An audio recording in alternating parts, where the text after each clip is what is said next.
大宮駅の終点に停車をしてまいります。16時41分発、秋田が575東京駅到着までしばらくお待ちください。黒部宇奈月温泉、富山、新高岡、終点金沢に停まります。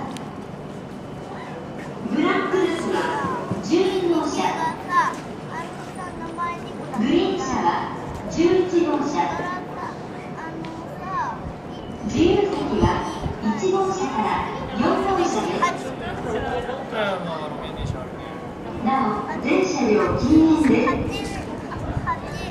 まもなく12番線に白鷹567号金沢行きが12両編成で参ります。黄色い線までお下がりください。13番線に16時41分発白鷹570号東京行きが12両編成で参ります。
ご乗車ありがとうございました。長野に到着です。お忘れ物、落とし物ございませんようご注意ください。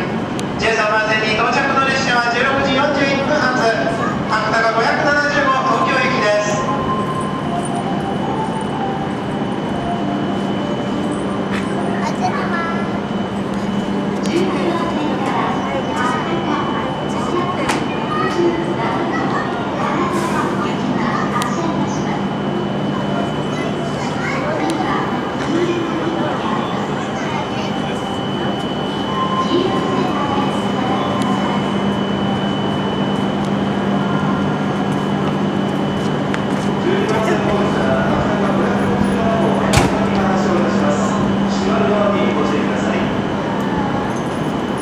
13番線お待たせいたしました。16時41分発、白鷹570